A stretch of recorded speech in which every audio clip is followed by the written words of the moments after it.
గత ప్రభుత్వం ఏ ముహూర్తాన ప్రాజెక్టులు ప్రారంభించిందో గానీ అడుగడుగున వివాదాలే. ఇన్ఫ్యాక్ట్ ఆ ప్రభుత్వం దిగిపోవడానికి వన్ ఆఫ్ ది రీజన్ నాణ్యత లేని ప్రాజెక్టులు.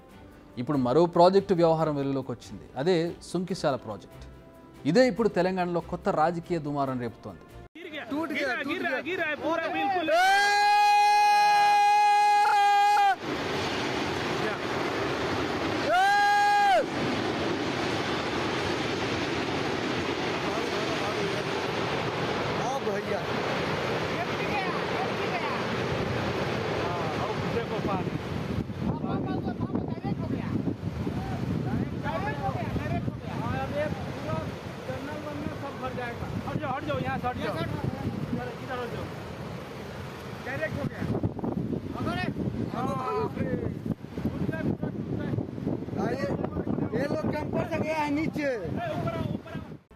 ఇది సుంకిశాల ప్రాజెక్టు వాల్ కూలిపోతుండగా తీసిన వీడియో.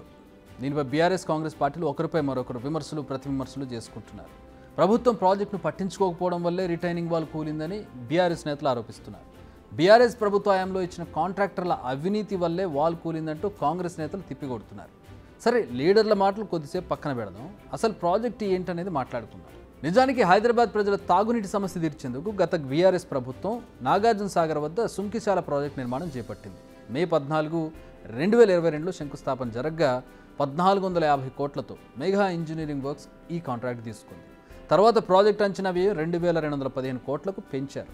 నాగార్జున సాగర్ ప్రాజెక్టులో నీటి మట్టం 450 అడుగులకు తగ్గిన నీరు తరలించే విధంగా సుంకిశాల ప్రాజెక్టు నిర్మాణం చేపట్టారు.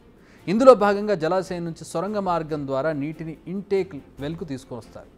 రెండో టన్నెల్ పంప్ హౌస్ పనులు కొనసాగుతున్నాయి. టన్నెల్కు గేట్ అమర్చేందుకు రిజర్వాయర్ వైపు ఉన్నటువంటి మట్టిని తొలగించారు. అదే సమయంలో సాగర్ ఎగువ నుంచి భారీ వరద రావడంతో మొన్న వర్షాలకి టన్నెల్ గేటు ధ్వంసమైంది. ఇది అసలు మ్యాటర్. ఇప్పుడు కాంట్రవర్సీ మ్యాటర్ మాట్లాడుకుందాం. రిటైనింగ్ వాల్ కుంగి వారం రోజులు గడిచింది. కానీ అధికారులు ఆ విషయాన్ని బయటకు తెలియకుండా గోప్యంగా ఉంచారు. అయితే గోడ కూలుతున్న టైంలో కూలీలు తీసిన వీడియో ద్వారా విషయం బయటకు వచ్చింది. మరి ఇక్కడ తప్పు ఎక్కడ జరిగింది అంటే కాంట్రాక్టర్ల పేర్లు వినిపిస్తున్నాయి. నిజానికి ఈ ప్రాజెక్టు కాంట్రాక్ట్ను మేఘా సంస్థ దక్కించుకుంది.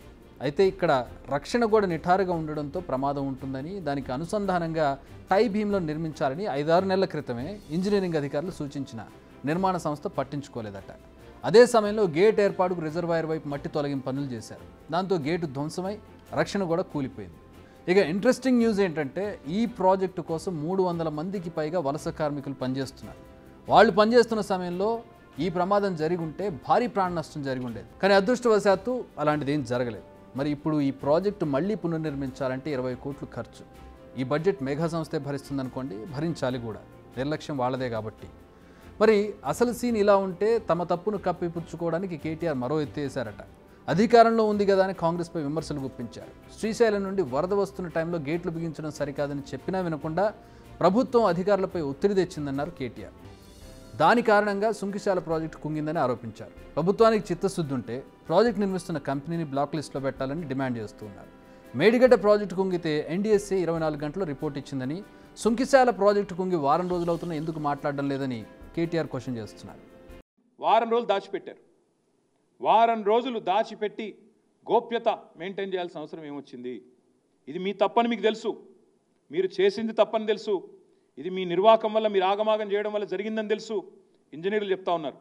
వద్దనంగా ఆగమాగం పనులు స్టార్ట్ చేసి వద్దనంగా గేట్లు బిగించారు సార్. ఫుల్ ఫ్లో వస్తుంది, వరద వస్తుంది అని చెబితే వినకుండా ఇవాళ తొందరగా పూర్తి చేయాలని చెప్పి మాకు ఆదేశాలు పైనుండి వచ్చినాయి. ఏవైతే పంప్ హౌస్లో పనులు పూర్తయి మోటార్ల బిగింపు జరిగే వరకు టన్నలు, అదేవిధంగా ఈ రిటైనింగ్ వాల్ ఏదైతే కట్టినారో వాటిని గేట్లు అమర్చే క్రమంలో ఆ టన్నెల్కి మీరు వరద కాలంలో పెట్టకుండా కొద్ది కాలం తర్వాత పెడదామని అధికారులు చెప్పినా వినకుండా ఈరోజు హడావుడిగా గేట్లు అమర్చడం వల్ల ఈ నష్టం జరిగింది. మొత్తం ఆ వీడియోలో మీకు చూపెడదాం అనుకున్న వీడియో కూడా మీరు అందరు చూసే ఉంటారు. సోషల్ మీడియాలో ఇప్పటికే విస్తృతంగా తిరుగుతూ ఉంది ఆ వీడియో. తప్పకుండా నేను మిమ్మల్ని, ప్రభుత్వాన్ని అడిగేది, ఇంజనీర్ల పర్యవేక్షణ లేకుండా, పురపాలక శాఖ అజమాయిషీ లేకుండా ఈ రకమైన ప్రమాదం ఏదైతే జరిగిందో, అదృష్టవశాత్తు కూలీలు షిఫ్టులు మారే టైంకి ప్రమాదం జరిగింది. లేకపోతే అక్కడ ఎంతమంది మరణించేవారో లెక్క కూడా లేదు. అంత పెద్ద ప్రమాదం ఇది. 2 ఎక్స్పాన్షన్ జాయింట్ల మధ్యన ఉన్న రిటైనింగ్ వాల్ మొత్తం కొట్టుకుపోయింది. అందుకే నేననేది మా పార్టీ అనేది ఈరోజు మంచి జరిగితే మా ఖాతాలో వేసుకోవాలా, చెడు జరిగితే మాత్రం వాళ్ళ ఖాతాలో వేయాలనే చిల్లర ప్రయత్నం ఏదైతే ఈ ప్రభుత్వం చేస్తుందో ఇది పూర్తి స్థాయిలో ఈ ప్రభుత్వం యొక్క వైఫల్యం. అంత బాగుంది, ప్రతిపక్షం కదా ఇలా మాట్లాడడంలో తప్పలేదు. కానీ గతం ఒకసారి గుర్తు తెచ్చుకోవాలి. అసలు మేఘా కంపెనీకి పెద్ద ఎత్తున ప్రాజెక్టులు కట్టబెట్టిందే బీఆర్ఎస్ ప్రభుత్వం అనేది అందరికీ తెలిసిన విషయం. నిర్మించిన వాటర్ ప్రాజెక్టుల్లో మేఘా సంస్థదే ఫస్ట్ ర్యాంక్ సోఫార్. ఇది మర్చిపోతే కేటీఆర్ గారు ఇప్పుడు కామెంట్స్ ఎలా చేస్తారనేది ఒక వాదన. అందుకే అధికార పక్షం గట్టిగానే తిప్పికొడుతోంది. ప్రాజెక్టులో గోడగూలిన పాపం గత బీఆర్ఎస్ పాలకులదేనని గట్టిగానే ఫైర్ అయ్యారు భట్టి విక్రమార్క. కృష్ణానదిపై నిర్మించిన ప్రాజెక్టులను కూడా వదిలిపెట్టలేదని సుంకిశాల ఘటన తేటతల్లం చేస్తోందని మండిపడ్డారు. డిజైన్ లోపంతో గోడగూలితే కాంగ్రెస్ రాగానే కూలిందంటూ తప్పుడు ప్రచారం చేస్తున్నారని ఆయన రివర్స్ అటాక్ చేశారు. మేము ఇంతకాలం మీరు గొప్పగా చెప్పుకునేటువంటి కాళేశ్వరం ప్రాజెక్టుకు సంబంధించిన మేడిగడ్డ, అన్నారం, సుందిళ్ళకే క్వాలిటీ లేనటువంటి పనులు పరిమితం అయ్యాయేమో, మిగతా బాగానే ఉన్నాయలే అనుకున్నాం. ఈ దెబ్బతో కేవలం మేడిగడ్డ, అన్నారం, సుందిళ్ళే కాదు, మీరు కృష్ణానదిని కూడా వదిలిపెట్టలేదనేది దీని ద్వారా స్పష్టంగా అర్థమవుతాం. గోదావరిలో కట్టే వాటిని గోదావరి ఒక్కదాన్నే ఖతం చేశారనుకున్నాం. ఇప్పుడు కృష్ణానదిని కూడా వదిలిపెట్టలేదు అనేది అంటే మీరు ఈ రాష్ట్రంలో దేన్ని వదిలిపెట్టలే. ఈ సుంకిశాల ప్రాజెక్టు జూలై 2021 నాడు ఆనాటి బీఆర్ఎస్ ప్రభుత్వం అలియాస్ మీ హయాంలో 11/6/2021 నాడు అగ్రిమెంట్ చేసి రిజర్వాయర్ సైడ్ వాల్ని జూలై 2023 టన్నెల్ సైడ్ వరకు పూర్తి చేశారు. అంటే వాళ్ళ కూలింది వారు కట్టించినటువంటి వాలే. అంటే మీ డిజైన్లు ఎంత లోపభూయిష్టంగా ఉన్నాయో దీని ద్వారా చాలా స్పష్టంగా అర్థమవుతుంది. ఇన్నాళ్ళు కాళేశ్వరం ప్రాజెక్టులోని లోపాలు అనుకున్నాం. ఇప్పుడు సుంకిశాల వ్యవహారం కూడా బయటకు రావడంతో అసలు బీఆర్ఎస్ హయాంలో కట్టిన ప్రాజెక్టులు ఎంత నాణ్యతతో ఉన్నాయి అనే దాని మీద అనుమానం కలుగుతోంది. అందుకే సుంకిశాల ఘటనపై ప్రభుత్వం సమగ్ర విచారణకు ఆదేశించింది. నాణ్యత లోపానికి కారకులు ఎవరనే దానిపై విచారణలో తేలుతుందని పొన్నం చెబుతూ ఉన్నారు. బీఆర్ఎస్ అనాలోచిత నిర్ణయాలతో కాళేశ్వరం ప్రాజెక్టు లోపభూయిష్టంగా నిర్మించారని, తెలంగాణ ప్రజల ధనాన్ని వృధా చేశారని ఆరోపించారు. ఈ అంశం మీద నిజాలు నెగ్గు తేలుస్తాం.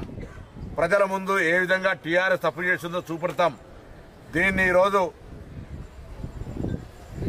మసిబూసి బట్ట కాల్చి మీద వారేసే ప్రయత్నం చేస్తూ ఉన్నారు. ఈ సంబంధించి దాని మీద తెలంగాణ ప్రజలు అర్థం చేసుకోండి. ఈరోజు టీఆర్ఎస్ వైఫల్యాలు ఒకటొకటి బయటికి వస్తూ ఉంటుంటే మొన్ననే కాళేశ్వరానికి సంబంధించి లోపభూయిష్టమైన విధానాలతో ఏ విధంగా తెలంగాణ ఈ యొక్క సంఘటనలన్నింటినీ కూడా భూతత్వంలో పెట్టి చూపే ప్రయత్నం చేస్తూ ఉన్నారు. ఈ ప్రభుత్వం అన్ని రకాల విచారణలు చేయడానికి సిద్ధంగా ఉంది. సుంకిశాల సంఘటన కూడా విచారణకు ఆదేశిస్తూ ఉన్నాం. దాని మీద సమగ్రమైన రిపోర్ట్ తెప్పించుకొని ఆనాడు ఎవరైతే దీనికి బాధ్యులు ఉన్నారో, టీఆర్ఎస్ హయాంలో ఎవరైతే దీనికి బాధ్యత వహించాల్సిందో వాళ్ళ మీద కఠిన చర్యలు తీసుకునేటువంటి బాధ్యత మాది. ప్రజలు ఎక్కడ అపోహపడాల్సిన అవసరం లేదు. దీనికి సంబంధించి ఏనాడైతే కార్యక్రమాలు ప్రారంభమైనాయో వాటన్నిటికీ సంబంధించి పూర్తి స్థాయి లోపల మళ్ళీ సాంకేతికపరమైన నివేదికలతో మేము ముందుకు వస్తాం. తెలంగాణ ప్రజలకు చెప్తాం. కాళేశ్వరం, సుందిళ్ళ, మేడిగడ్డ ఇలా బీఆర్ఎస్ నిర్మించిన అన్ని ప్రాజెక్టులోనూ నాణ్యత లోపాలే. ఇప్పుడు సుంకిశాల ప్రాజెక్టు కళ్ల ముందు ఇంత తప్పులు జరుగుతున్నా గత ప్రభుత్వం నేతలు తప్పులు ఒప్పుకోకపోగా ప్రస్తుతం ఉన్నటువంటి కొత్త ప్రభుత్వం మీద తప్పులు ఎత్తి చూపడం ఎంతవరకు సమంజసం అంటూ నేతలు ఆరోపిస్తున్నారు. ఇప్పటికైనా తప్పులు ఒప్పుకోండి, జనం ఎలాగూ మీ కుర్చీలు మడతబెట్టేశారు, బురద రాజకీయాలు మాని బాధ్యతగా మెలగండి అంటూ హితవు పలుకుతూ ఉన్నారు. బిగ్ టీవీ అవుట్లుక్ కథనాలు నచ్చితే వెంటనే బిగ్ టీవీ ఛానల్ ను సబ్స్క్రైబ్ చేయండి.